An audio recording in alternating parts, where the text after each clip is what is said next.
حدیث پاک میں آتا ہے کہ جب کوئی شخص جھوٹ بولتا ہے تو اس کے منہ سے بدبو نکلتی ہے۔ عام لوگ تو نہیں سونگھ پاتے، لیکن اللہ کے نورانی فرشتے وہ اس کو محسوس کرتے ہیں، اور پھر اتنا تعفن ہوتا ہے اس جھوٹ سے نکلی ہوئی بدبو سے کہ فرشتے 1 میل پیچھے ہٹ جاتے ہیں، رحمت کے فرشتے۔ اور اگر جھوٹ چلتا رہتا ہے تو فرشتے پیچھے ہٹتے چلے جاتے ہیں۔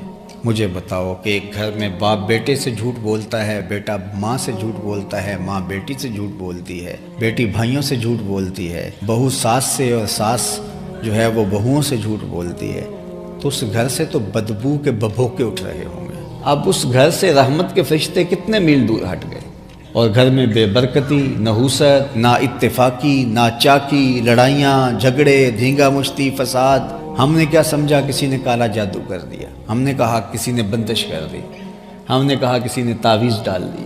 اب دوڑے بابوں کے پاس، اور وہ تو بیٹھے اسی کام کے لیے ہیں۔ اگر وہ کہیں کہ نہیں یہ جھوٹ کی وجہ سے ہوا ہے تو ان کا تو کاروبار وہی ختم ہو گیا، تو انہوں نے بھی تو اپنا ڈیرا چلانا ہے۔ تو انہوں نے کہا تو وقت پہ آ گیا ہے، اگر 1 دن لیٹ ہوتا تو تعویذ چل جانے تھے، تیرا کک نہیں رہنا تھا۔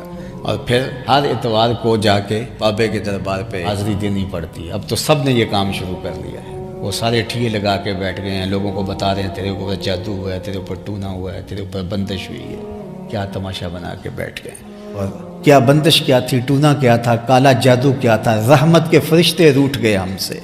ہم نے جھوٹ نہیں چھوڑنا اور ہمیں تعویذ چاہیے، ہم نے جھوٹ نہیں چھوڑنا، ہمیں دم کیا ہوا دھاگا چاہیے، ہم نے جھوٹ نہیں چھوڑنا، ہمیں جو ہے وہ کوئی اور ٹوٹکا چاہیے، وہ ہم لے لیں گے اور اس کو کریں گے، پیسے بھی دے کے آئیں گے، اور ہمیں کہیں گے کہ یہ اس کے پاس جادوگر، وہ بھی کہے گا یہ تعویذ لے لو، اس کو جلانا ہے، اس کو وزن کے نیچے رکھنا ہے، اس کو آپ نے اسی جھومنے والی شاخ کے ساتھ باندھنا ہے، اس کو صبح پینا ہے، اس کو دھیان لگا دیا، اور وہ نہ جھوٹ چھوڑ رہا ہے، نہ اس کی ماں جھوٹ چھوڑ رہی ہے، نہ بیٹی جھوٹ چھوڑ رہی ہے، نہ بھائی جھوٹ چھوڑ رہا ہے، نہ بیوی، نہ بچے، اور رحمت کے فرشتے پیچھے ہٹتے چلے جاتے ہیں۔ تو ایک تو گھر میں نحوست یہ، اور دوسرا جو جمع شدہ پونجی ہے وہ پھر جمع ان عاملوں کے پاس ہوتی چلی جاتی ہے، اور ہم ابھی تک سمجھ نہیں پائے کہ ہمارے گھروں میں نحوست کا سبب کیا ہے۔